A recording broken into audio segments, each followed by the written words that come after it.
Hello, everybody. This is the Foreign Press Association in New York, and I'm the president, Ian Williams, and we've got an interesting discussion to try to explain to the world something that many New Yorkers don't understand, it would appear. Several correspondents have told me, oh, wow, Andrew Cuomo is doing such a good job compared with Trump. I really wish he were running for president. And, I would caution and say, no, you don't. And he has been basking in the obscurity that Albany offers. As we explained, Albany is a long way from Manhattan, and there's a good reason for that. God put Albany far away from New Manhattan so the news people couldn't see what he was up to up there. Not just him, but all of his predecessors.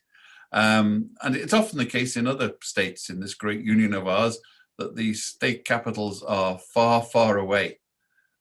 Because the states don't raise the money. They take it from the federal government and from the cities and then give it to their friends, which I think is a fair description of New York politics as I've seen it over the years. It's why all the prisons in upstate New York, in the Republican areas, are filled with prisoners from the Democratic areas in the city. It's a wealth transfer. It's an equality program, really, disguised egalitarianism by the Republican Party of New York. But anyway, the question today is to discuss why Cuomo's behavior was not a surprise to anyone who's been watching New York politics. And it's a moot point. We were wondering whether he would resign. He hasn't, as far as I know, and when we opened the show.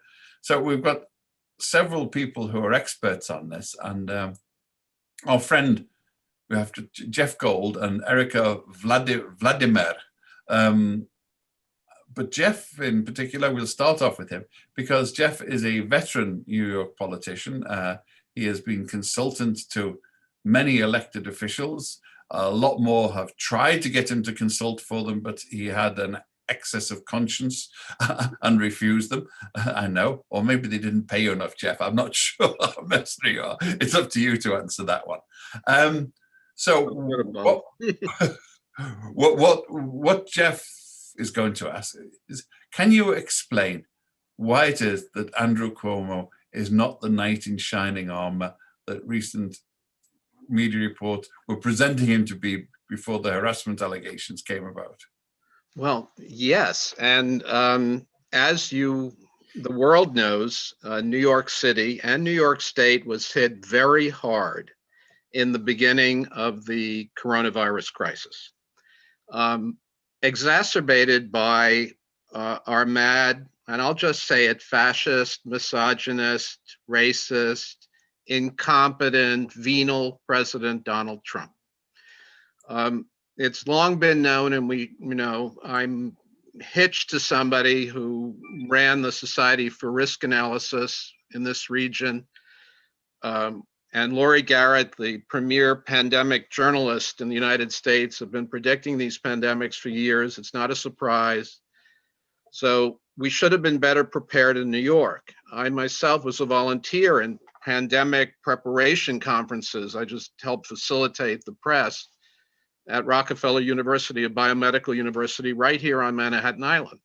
So our governor, Andrew Cuomo, who got quite a bit of global publicity as the competent manager of the COVID crisis in the state and city that was hit so hard, really was not that person.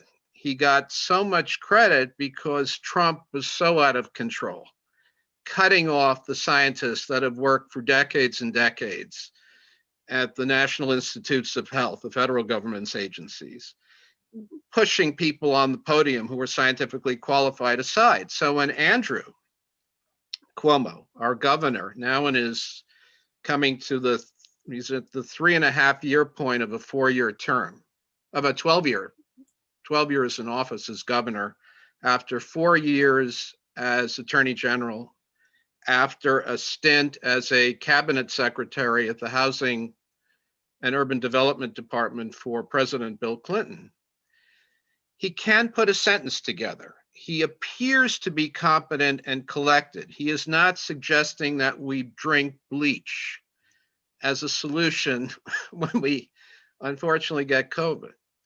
So in that, the American public, and to an extent, a portion of the global public that now watches television or is on the internet from all over the world, friends in Britain, friends in the Netherlands, friends in Germany, friends in Australia, were watching Andrew Cuomo on these global feeds because they know about the centrality of the US economy and the US state as a global actor in biomedicine and a global actor in foreign policy and a global military actor and a global logistics actor, notwithstanding the fact that we're the shame of the OECD countries in terms of our healthcare delivery system, and being the only OECD country that doesn't have a universal right to healthcare to this day.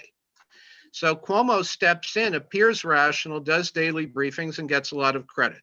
Well, in my case, this is after 40 years of tangling with Andrew Cuomo. First as his father, Governor Mario Cuomo's consigliere, where Andrew, the son, intervened to help Republicans either stay in power in New York State or achieve power in New York State, bizarrely. His father also liked a divided legislature. And our legislature in New York mimics the federal government. We have a Senate, we have a lower house. It's elected, of course, on the Anglo-American style of first past the post plurality. So you can get all sorts of distortions. In the American system, it's unbelievably ridden with money. It's $1, one vote. So rich people usually can fairly easily buy elections, although in New York City, we do have a good public campaign finance apparatus. So that's the background. New York State peculiarly also had, I'd say mostly because of Franklin Roosevelt and company, our former governor in the 1920s until he took office in 1933, and a former president, obviously, we have a system called fusion cross endorsement voting in New York. This was a feature of voting in the United States in the 19th and early 20th century that obtained in 38 states, where it's not proportional, but you could, let's say you had 5 political parties, the birthday party, the anniversary party, the retirement party. Well, let's take 3. I can't come up with 5 right now. You could be endorsed, if Erica was running, you could vote for Erica if she was cross-endorsed by the birthday party and the anniversary party. And you would not waste any votes. You'd take the votes she got on the anniversary line and the birthday line, add them together, and maybe beat the retirement party. Franklin Roosevelt liked that because there were Jewish needle trade socialists, anarcho-syndicalists from the Italian American community, and African Americans in the 1930s that then often voted Republican. And he was concerned about getting them. So there was a party established called the American Labor Party that was succeeded after a bit of red baiting by the Liberal Party of New York, which was started by trade unionists, which was succeeded by the party I belong to, which is the Working Families Party of New York. And the Working Families Party of New York has been more or less opposed to Andrew Cuomo's reign since he first ran for governor in 2010. And we have put up alternative candidates, and just did with Cynthia Nixon, a well-known actor who was on Broadway at 7 years old and famously played Miranda on Sex and the City, the television series. And she was our gubernatorial candidate in 2018 against Andrew Cuomo, which infuriated him. And one of the things we run on against Cuomo is a public health agenda, universal public health care, even if it has to be done only in New York State. It's called the New York Health Bill, and I've been working on it since 1993. It's opposing Andrew Cuomo's closure of hospitals, mostly for real estate deals to appease cronies in the property industry, almost never on public health grounds. And we can have a global conversation about where healthcare is migrated with technology. Should it always be an acute care facility? Should it be in community clinics? Can it be done at home? That's a legitimate global conversation and debate we can have, particularly in industrialized countries. That's not the discussion we had with Andrew Cuomo, to the point where I was arrested 3 times in civil disobedience actions, once to keep a women's specialty hospital open in northern New York, once at the hospital of my birth in Brooklyn, where I was arrested with the aspiring mayor of New York, Mayor Bill de Blasio, before he was elected. We were hauled away by the police. to keep Long Island College Hospital open, and 2 other hospitals, actually. And we needed those facilities. That's what we learned as COVID just created havoc with our public health system and actually killed 10 friends of mine. 8 friends of mine, personal friends, just on the island of Manhattan. So it's very personal to me. The fact that, and those facilities would have been there in many cases and would have taken some of the strain off the other hospitals that were overburdened. In addition to that, I would say Governor Andrew Cuomo is not a very good manager. And this, I don't want to be a provincial New Yorker. It's very hard to run a subnational political entity. And everybody hates their largest city, in this case, New York City. I mean, my French friends outside of Paris are not particularly fond of Paris. You know, Ian, that our friends outside of London think London's the great sucking sound. It obtains in Italy. Italians hate Rome. You know, New York was always this center in the United States, but the state itself is struggling. It's never been as progressive as some people think. It's not New York City. We've always had a very substantial Republican Party power base in New York. And even though the state has been trending Democratic since World War II, certainly, and before that with Roosevelt, the peculiarity of Governor Nelson Rockefeller with presidential ambitions, who wrote checks to keep the Republican Party in power in New York from the 1960s really through the 1970s, but it had a faint echo into the 1980s when I was running challenger plain vanilla Democrats. There was no Working Families Party then, against sitting Republican incumbents for US Congress and New York State Senate that were covertly supported by both Governor Mario Cuomo and Andrew Cuomo. So, and later Mayor Michael Bloomberg of New York City, the multi-billionaire, he kept the Republicans in power in Albany and the state Senate on life support also by writing checks to them. So we had this also peculiar 2 billionaires that, you know, kind of presented ideological and political obstacles to us generally that set Andrew Cuomo up in some ways in a very bizarre situation.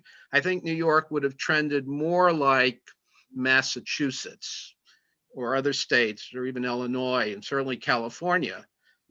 And certainly in California and Illinois, there were always active Republican parties that achieved statewide power, but they become Democratic fortresses. You know. Before I move on to Erica, there's one aspect that you've mentioned in the past is New York real estate. The fact that a lot of his bankrolling has come from people trying to defeat rent control in the city of New York. And so a lot of his funding comes from them. And, you know, I've got to say he's got a certain honor. He has honored the payments, as far as I can gather. He has fought against rent control on their behalf. And that was part of the reason for the Independent Democrats caucus, to make sure that the Senate in Albany didn't weaken rent control wherever possible. Can you briefly elaborate on that before we move to Erica? As oil is to Texas, and I don't know, I would have said voter suppression is to Georgia, the US state of Georgia. Let's say peaches are to Georgia. So is property to New York City. Northern and Western New York is another case, because that's part of the, you can say Western New York is part of the deindustrialized Rust Belt. But certainly in metropolitan New York City, families that have modest investments in real estate have grown to be multi-billionaires. They're often the friends of Andrew, FOA. They frequently bankrolled his campaigns. And housing affordability is one of the main issues that people had been leaving New York State in the last year. The right wing and the corporate sector often wants us to believe that it's high taxes, or, you know, the dangers, the inherent dangers of density, which we've learned is not necessarily the case as we look at cities around the world and dense places that have managed COVID better. So, in fact, some of the hospitals I mentioned that were closed are right now condominiums for the affluent, several of the ones, including St. Vincent's Hospital, which had the longest HIV/AIDS experience curve on planet Earth. I got calls. We also tried to prevent the bulldozers from taking St. Vincent's, which is in Greenwich Village in Manhattan. I got calls from clinicians all over the world. Why is your governor allowing the closure of this hospital where we all learned about HIV/AIDS in the last pandemic, which I lived through and also lost a lot of friends? It was a different kind of pandemic. And unfortunately, it targeted millions of people, but it didn't require the entire population to, if they could, stay inside. But that was a case where we should have learned from that experience. Did Governor Cuomo learn from that experience? No. And we have a homes guarantee housing justice campaign that's statewide. We've learned from our mistakes on our side before. We're as concerned with people living in what we call trailer parks in the United States or manufactured housing. People I met living outside of Syracuse, New York, in barns with their families because they can't afford a house, as we are with tenants, struggling tenants in either public housing where the federal government of the US has withdrawn support. Reagan started that and created a $32 to $36 billion crisis just in New York City in our public housing stock, which, by the way, houses 450,000 people, bigger than a lot of American cities. So,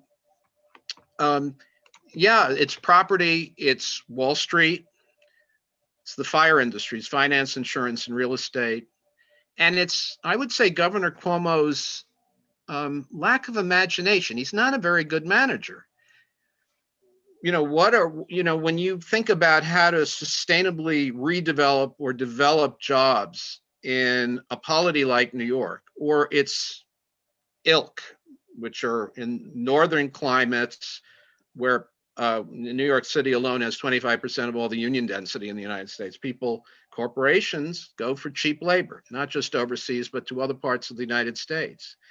So, Andrew has really not come up with any sustainable economic development ideas for the state, except a successful yogurt industry, which trades on our very large dairy and dairy cow industry, which in terms of the environment is problematic with the methane crisis. But so we've generated a couple of thousand jobs in yogurt. So eat your yogurt, support New York. But that's nothing else. I mean, we have a bridge that's falling down. He named after his father that nobody wanted in that particular configuration. We were critical. He's putting lipstick on a pig at a lousy airport I try never to fly out of, that our president, Joe Biden, said was amongst the world's worst bus stations, LaGuardia Airport. He's spending billions there and the airport's sinking into the bay. He sank a goodly chunk of $1 billion in what was the 10th largest city in the United States, Buffalo, New York, a former industrial powerhouse, with nothing to show for it. And as you mentioned before, Ian, we had an upstate prison economy, and I'll just leave you with this because I want to hear from Erica too. I remember lobbying a Republican that had been covertly and overtly supported by the Cuomos that was in office for decades. She was a state senator, and I went up, and there was a beautiful view of the Adirondacks. She had this fancy office, and she said, Jeff, I need you to help me keep our prison open. Now, her prison, 90% of the incarcerated people in the prison were people of color from New York City, mostly incarcerated for, quote, low-level drug crimes that we're now trying to eliminate. We're trying to reform what had been, I have to say, before Andrew Cuomo got here, draconian laws enacted by Nelson Rockefeller when he was governor and angling to be president of the United States. So in those days, punish, incarcerate, racialize. And the only thing the state senator could think of was keeping the prison open. And I said to her, is there no other idea? Nothing in manufacturing, you're in the Adirondack, sustainable tourism, nothing else but a prison for people from New York City to separate them from their families and take them out of being potentially tax-paying, contributing citizens? No. So it's not all Cuomo. He had help. And okay, Erica, I think you could swinging in from the corner to defend Andrew Cuomo. He's obviously much maligned. He's on his own. And you surely want to give credit to the founder of the Working Women's Equality Party. Oh, yeah, yeah. He should be so lucky. I think Governor Cuomo is lucky in the sense that he does have people outside of New York who do come to his defense. And frankly, he does have people inside New York who come to his defense. And a big part of that is because of what Jeff just said. This didn't start with Cuomo, just like all of our issues in America did not start and won't end with Trump. Cuomo is a symptom, right, of a much larger systemic problem. And so it's really forced people or convinced people to kind of tap out and stop paying attention to the way that our state government works. They will look at the national news to see what's on there. And look, national news has to bring in the highlights. And Cuomo is really good at speaking in highlights, right? We had the Buffalo billions. That sounded amazing. It sounded like this massive $1 billion economic investment in Buffalo. And the only thing I will say that's different than Jeff is we do have something to show for it. And that was someone who Governor Cuomo considered a brother sitting in prison. So it's more of that. He has these defenders because people are no longer invested in their government. They're no longer invested in their democracy. And as a result of that, people like Governor Cuomo get to step in and start using it to their own personal advantage. Cuomo's really good at governing in highlights and in catchy phrases. There's a reason why he got an Emmy Award for playing the best governor on TV, because on TV, he's great.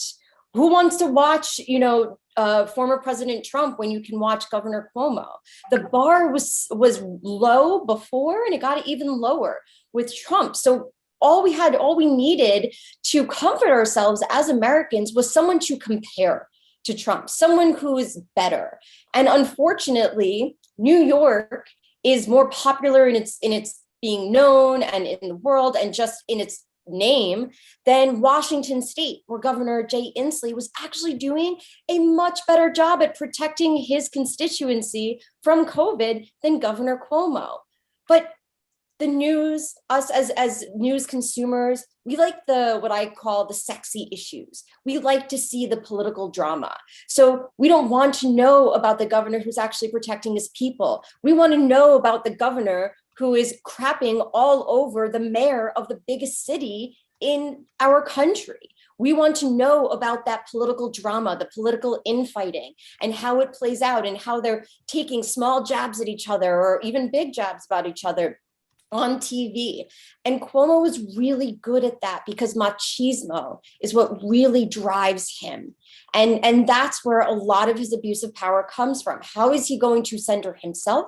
How is he going to puff himself up as the savior, as this man, right? This knight in shining armor who's here to come save us. And when you hear about these top line messaging that he puts out there, it sounds wonderful. It sounds great. But when you look at the details, that's where like activists like myself and like Jeff, that's what we're looking at. That's what the advocacy organizations are looking at. We know that it's not good. So for instance, you and Jeff were just talking about housing. We have been calling, as Jeff said, housing justice for all. And a lot of other advocacy organizations have been calling for canceling rent. We couldn't get it done on the federal level, or federal government was not going to come and save us. We wanted to do it on the state level. And there was a rent relief program put in place. But if you look at the details of what is necessary in order to qualify for it, the hoops that were put in place because of these backroom negotiations, which is how everything in New York State politics and government is negotiated and laid out in policy, we couldn't even push 100% of the measly funding that we had with it out the door because not enough people were applying. It was too difficult for them to navigate. People are suffering. They are facing housing insecurity. 1.4 million people across New York State alone are risking or facing eviction right now. And we couldn't even get $60 million of $100 million out the door because for them to prove their hardship was hard enough. But Governor Cuomo won't talk about that. And it's the same thing when it comes to harassment and discrimination. And I think it's really important to take a step back and realize that harassment and discrimination of staff, whether it be in private industry or in public service in government, is an abuse of power. It's another way for someone who has been able to collect and coalesce power around themselves and hold it and within a system that provides him the opportunity to have that power. It's another way to abuse it over people while lifting himself up.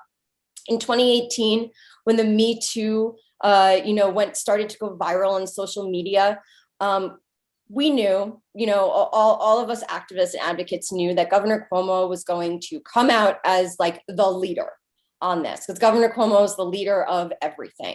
He was going to pass the strongest laws in the nation to protect against harassment and discrimination. But when you look at what the local press asked him, things like, what advocates did you talk to?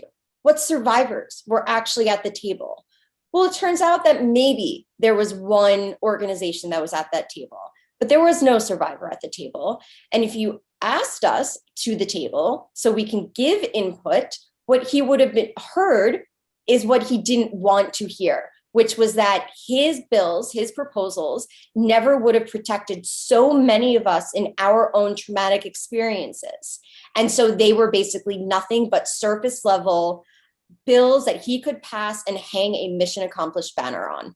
And that's how Governor Cuomo has operated, not just when it comes to the protection of workers against harassment and discrimination in all industries, but in everything that he does, any policy that he puts forward. It's all about what looks glossy, what looks catchy, what can he use as a slogan. And that's all most people tend to care about. And that's because there's such a disinvestment in our government by our constituency. And that is because of decades of people being pushed out of their own democracy. I think I have to weigh in here because last week, with a big flurry, he announced that the vaccine was now available for people over 30 and over 16. On behalf of two of my household members, I've spent a week. They are eligible for the vaccine, but there's no vaccine available. Right. And so it was like going into the desert and saying you are eligible for water and then making sure that the oasis was dry. Yeah. And did you notice when he started, making these announcements about who's eligible for vaccines, when we're going to, open up restaurants from 25% to 50% capacity, and college sports can now, their arenas can now welcome more people. It's every time that another victim was coming out to speak out about the harm that he unleashed against them. He's a distractor. He tried to put let's look on the bright side, because we've had several questions coming in. Sure. If I can portmanteau them, Seth Pellman says, do you believe an impeachment process is likely? And Frank Gomez takes up the question and says, except for and before state legislative action, what could force Cuomo's departure? How do you get rid of him? Yeah, I do think a big part of it is public education. One of the things that we've seen, again, Governor Cuomo do is use public airtime to his advantage to start changing the narrative. He has sat there and said, if these women, weren't comfortable with the way I treated them, I'm sorry they felt that way.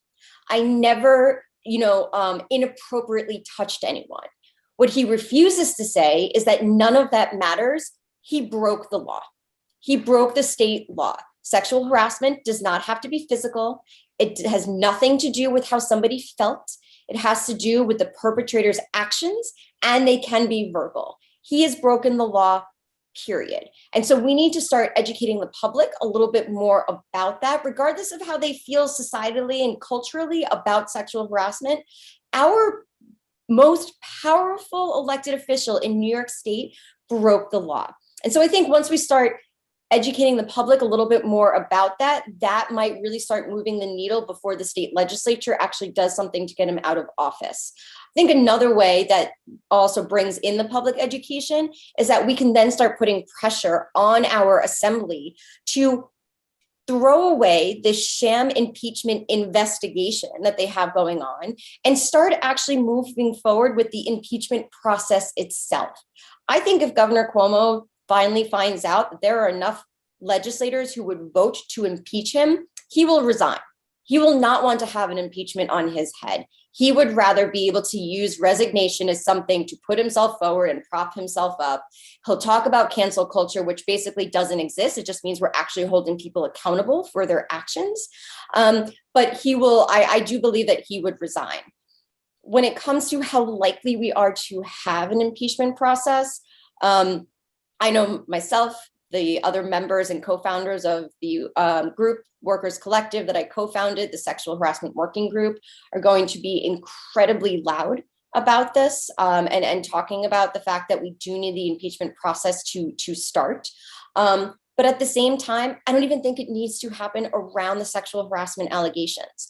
Unfortunately, the Assembly has proven that they are not the greatest investigators and accountability mechanism when it comes to those types of abuse of power. There are plenty of staffers who have experienced such traumatic harm at the hands of Assembly members and senators themselves. But there are other abuses of power that we have reports and investigations on. There's a 76-page report that the Attorney General put out about nursing homes and the way that Governor Cuomo put his donors before the people that he put in those nursing homes and left them there to die. They could easily open an impeachment inquiry into that and start the process. It doesn't have to include the sexual harassment allegations. And I think that's, again, where the public needs to come in and start telling the speaker, Carl Heastie, to stop dragging his feet and protecting power abusers. One of the points about Cuomo is he obviously picked up where LBJ left off, who famously believed that if you grab them by the testicles, their hearts and minds will follow. And he obviously has a lot of rope tied around the organs of many of the New York state legislatures. Will he get? How do you release that rope? How do you get his hands off them, as it were? Jeff, this is. If you the good news is that we do have a supermajority that we elected in the Senate. We did get rid of the Democrats in name only that Andrew Cuomo was keeping in power. And this isn't just New York State. Erica's point, I mean, in New York State, we've had over 30 resignations or people forced out of office just in the state legislature. That is not unique to New York State. It's not unique to the United States federal government. It's not unique to other countries from which people are watching this broadcast. This global movement, it says, we're professionals. We have a right to be treated as professionals. We have a right not to be harassed. We have a right not to have to put our energy into defending ourselves against people when we're trying to do the people's work is sort of crucially important.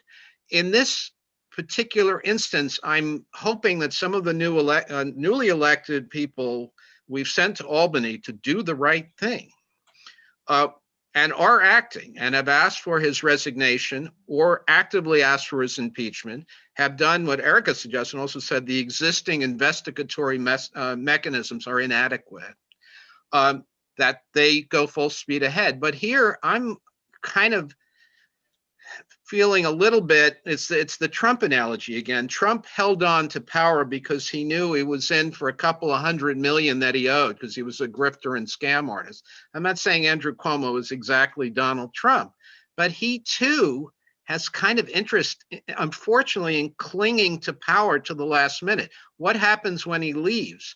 And there was a kind of disgraceful statement made by a state legislator yesterday, defending, in so many words, defending Cuomo, who's someone, who had a dependent relationship with Cuomo in the Assembly, and is also a woman, which is even sadder.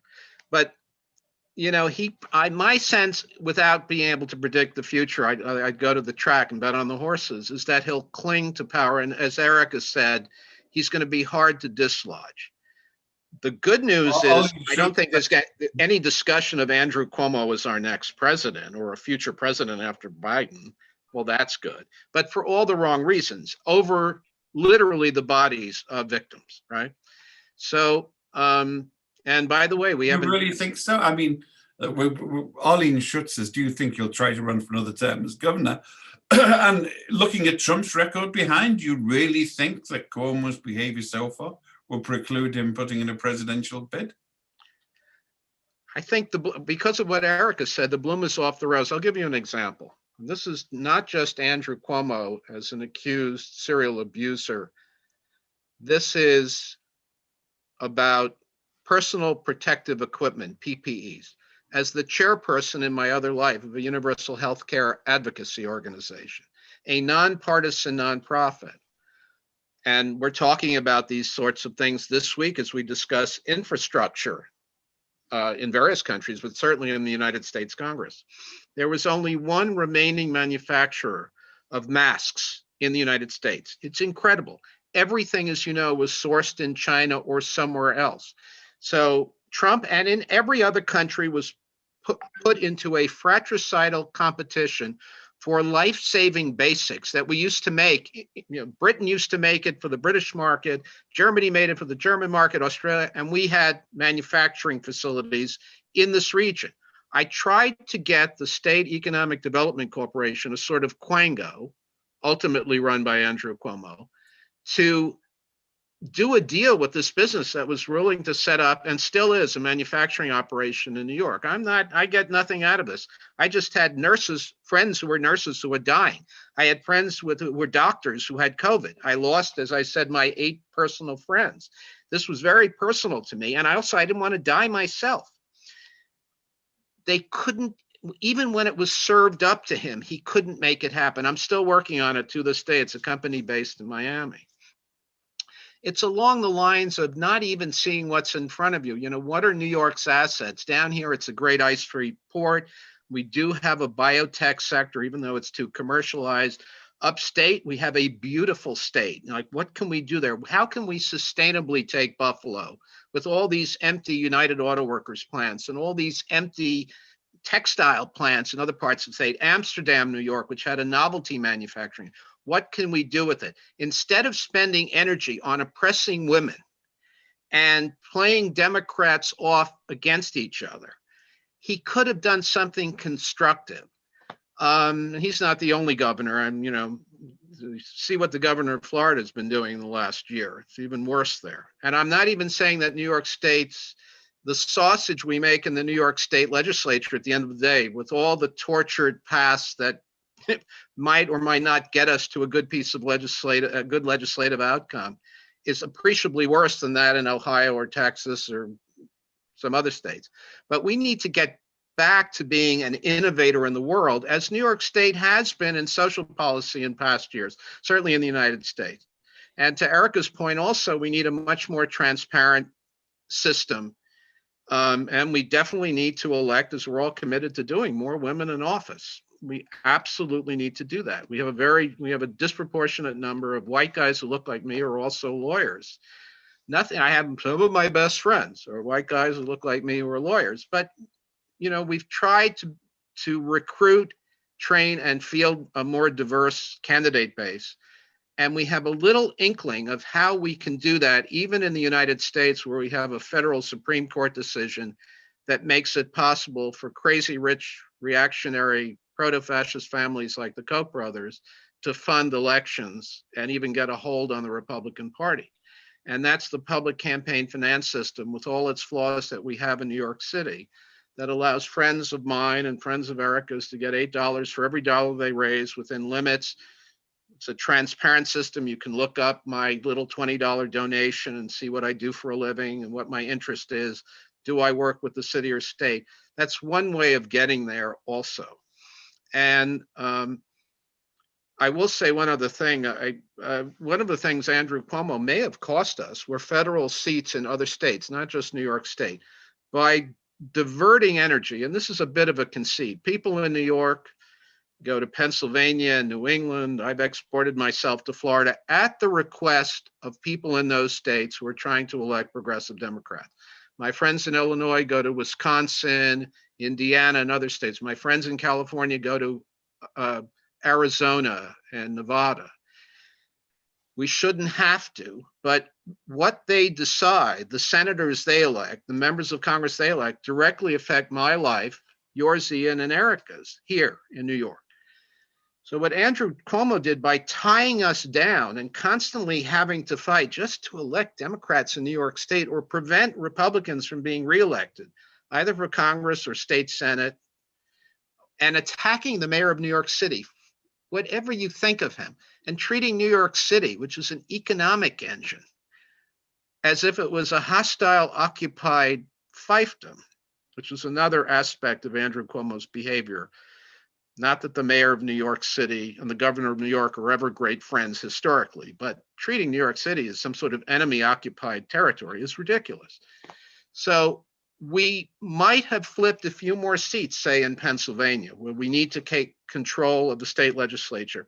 But I had to divide my time as a volunteer from going to Eastern Pennsylvania and come back on the weekends to defend our party's ballot real estate against Cuomo.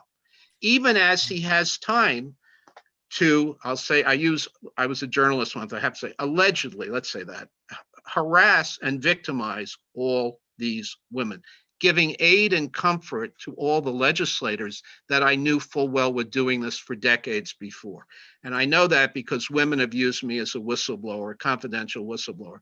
But when you're a single mother, as one of them was 20 years ago, with a mortgage and 2 children to feed, and I say, do you want me to go to the press? That's a very fraught question that I take very seriously. And, and who am I? And at the end of the day, by the way, Andrew Cuomo has been elected governor and attorney general of New York, has been a cabinet secretary, and I'm not. So he has maintained a power base and managed to get himself reelected, even with all my criticism. Well, one of the criticisms that would resonate if it were fleshed out, perhaps, Simon Luck wants to know, can you point or elaborate on the specific examples that support the claim that Cuomo is responsible for COVID deaths? Oh, I mean, health-wise, I mean, I'll talk, a little bit broader, but I'll also let Jeff, because he's certainly more of the health expert than I am. But you can just look at the fight that he and Mayor de Blasio had when it came to shutting down the city or the state as a whole. It had been leaked to the press that Mayor de Blasio was considering shutting down the city and going into lockdown. He had to address that publicly, and the governor came out and said, absolutely not. That is not your call. That's my call as the governor. And frankly, as opposed to deciding to say, you know what, the mayor is right, we need to protect people and we should be locking down the city, he then waited, I think it was about a week before he decided. And then he gave days ahead. So we had rightfully some warning, but there have been studies that have put out there that if we actually closed down New York City a week before than we actually did, we would have saved about 10 to 14,000 lives.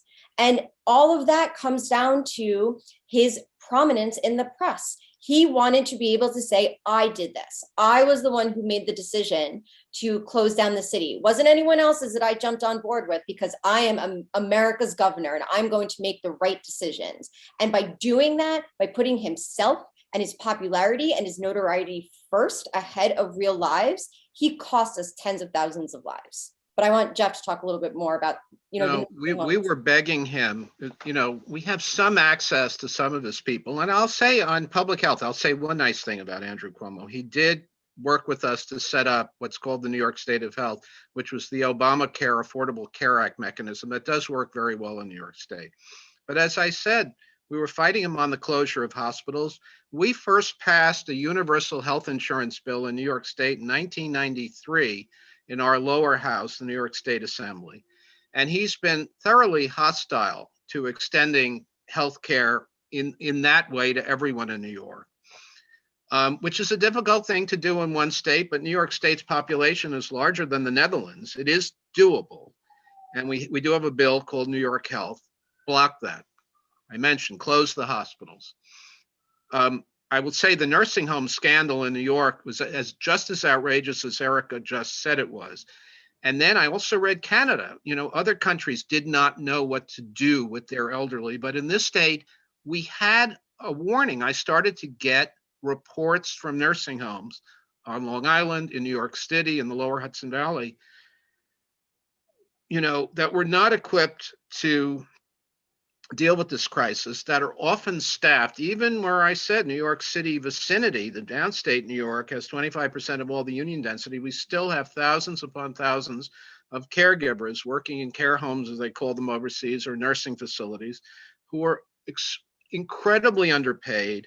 We're trying to fund essential workers who may not be documented this week. We have a bill in Albany this week. Many of them care for the people that were taking care of our parents and uncles and aunts and others that Cuomo mishandled. So it's also the labor markets we've been arguing about. I mean, we have been on the barricades trying to prepare for just this kind of eventuality. And we already, and look, Trump didn't make it easier by, again, playing the states off against each other. So New York and New Jersey were in a fratricidal competition for resources. But we did beg him to close down the state 3 weeks, as Trump was saying, it's all coming from China, it's China. And we knew not to blame anybody, that the initial wave was coming through the New York's international airports, Kennedy and Newark. We were getting reports that airport workers were being infected in droves and then going home. And remember, people here can work in New York and live in New Jersey, work in New York and live in Connecticut. We even have people in my office who commute in every day from Pennsylvania prior to COVID. So it spread very rapidly. The consequences for urban mayors of closing down are extreme. In this, Cuomo should have been more sympathetic. And it's not just New York City, but we do have, this is back to housing, many people who are working multiple jobs often, who are living in very crowded, very expensive housing conditions. You close the schools, their children are in these relatively small spaces. These are people that have to go to work because we have a very inadequate social wage in the United States and a weakened union movement nationally that ordinarily would go to bat for these people and provide them with some cover. In that mix, Andrew's behavior is more toxic than it would be ordinarily because the structure was weakened before. Did Florida handle it better? No. I mean, is Germany, Britain, and you're an expert on that. And my cousin in Paris is complaining, and that's a more de régime statist society. France has the best healthcare system in the world in every metric. I'm trying to be fair again, and they're struggling. But I don't think, as Erica said, it needed to be this bad in New York. It was shock and awe in the worst possible way, and it's because the governor wasn't paying attention to what he needed to pay attention to. Instead of trying to drive the Working Families Party out of business or harass women on your staff, how about focusing on the public health infrastructure and what we could do to sustainably expand it, and sustainably expand it using new technology?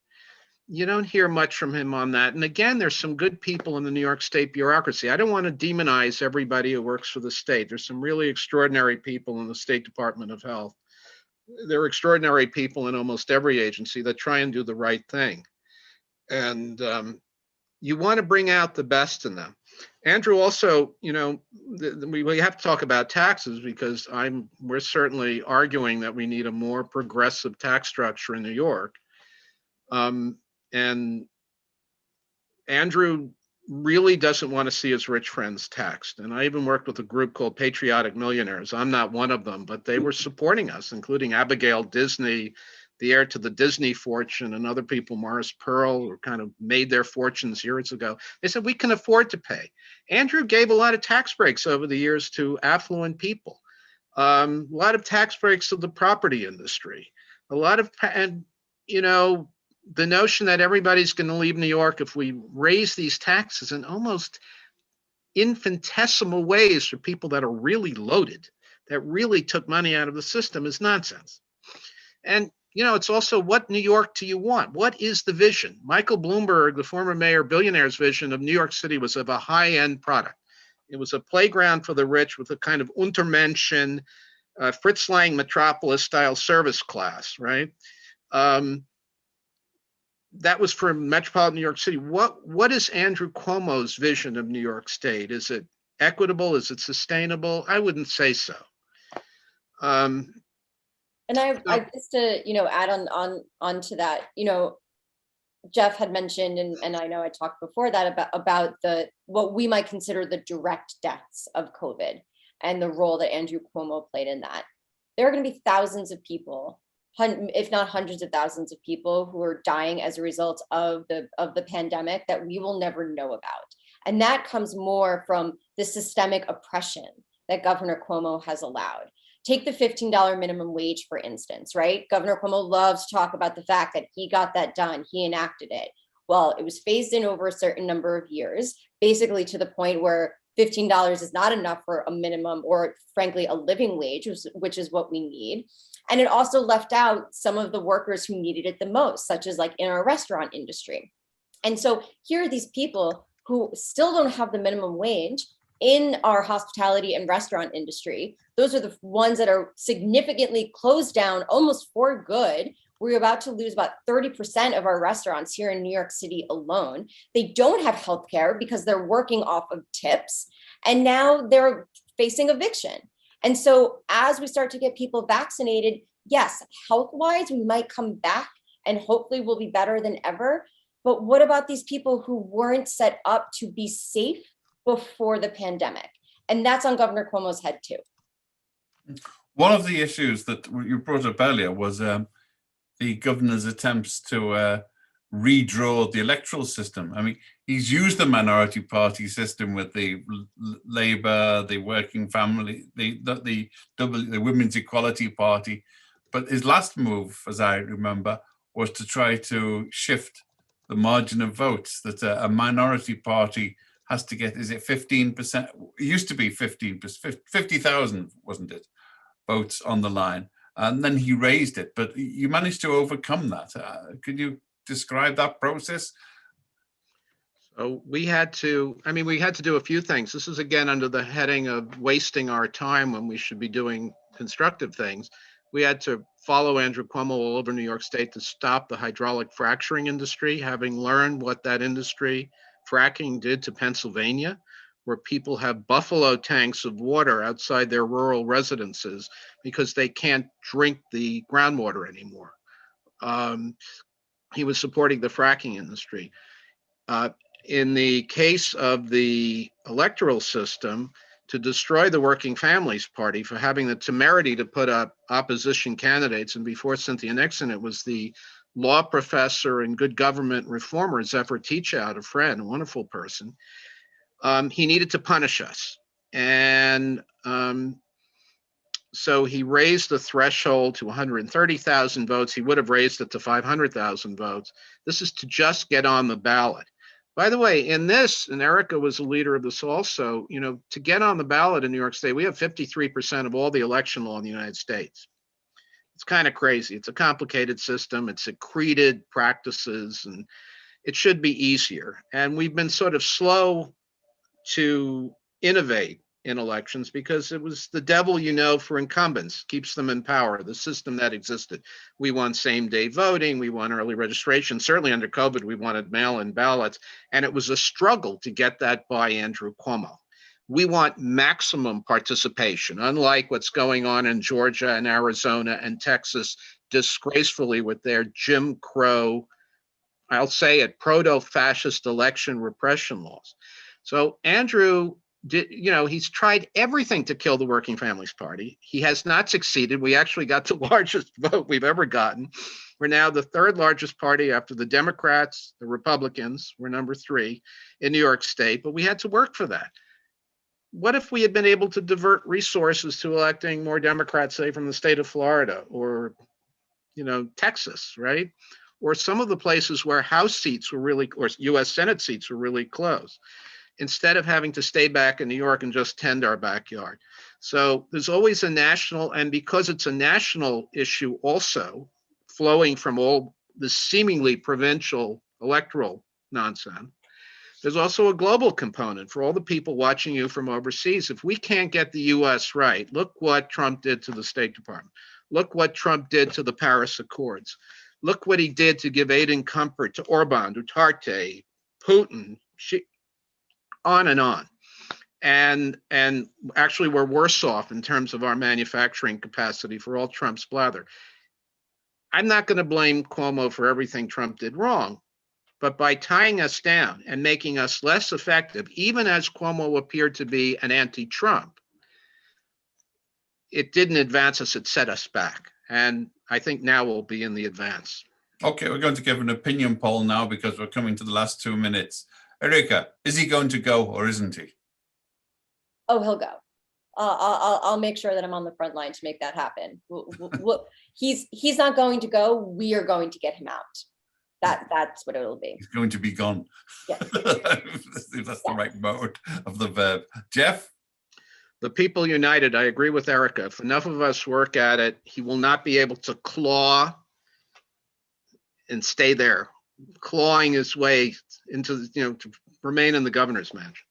But he needs to go, and I think he's lost most credibility. I think the emperor has no clothes now, and it's emboldened all the scaredy cats also, I have to say, in the Democratic State Committee that used to egg us on.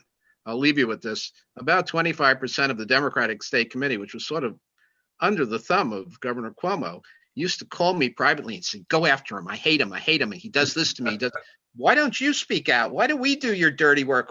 Well, I have a nephew who's a lawyer who works. We all know these things are better done on the Senate floor by guys in togas with hiding daggers under them. So our next, this is Ian Williams from the Foreign Press Association. Thank you very much, Erika, Vladimer, and Jeff Gold for their inside view of Democrat politics and electoral politics in New York, and our distinguished governor. And our next one is in equal sort of, we're looking at another hero with serious feet of clay, possibly stomped in blood. We're going to have Michaela Wrong, the former Financial Times correspondent in Africa, who has just finished a hefty tome on Paul Kagame in Rwanda, who she says she is saying was possibly implicated in precipitating the massacre, which he then got a medal for defeating, but also for assassinating people all around the world who've opposed him since then. It's a fairly devastating indictment and a very, very long one. But amazingly enough, he's also the favorite of everybody in the West because he's supposed to have the best economy, liberal economics, etc., etc. That's okay, we can overlook him assassinating people in hotel rooms who disagree with it. So this is Michaela Wrong on the 16th. I think I'll have to double check, 11 in the morning. No, 3 in the afternoon. We'll get the time to. It's there. Do come along. We will be broadening our scope as always. Do check our YouTube channel. This has been going live on YouTube and on Facebook. Do check it out. Do register. Do join the Foreign Policy Press Association if you're eligible, and support us in our work. If you're a philanthropist with a big checkbook, remember that we're paying these, and we've got no revenue for 2 years now, thanks to COVID. We're another casualty. So do help us. Thank you very much, everybody. Thanks again, Erika and Jeff. Look forward to seeing you soon. Over drinks, the way press conferences should be. That'd be great. I'm down. I'm ready. I love New York and I love the world. Okay.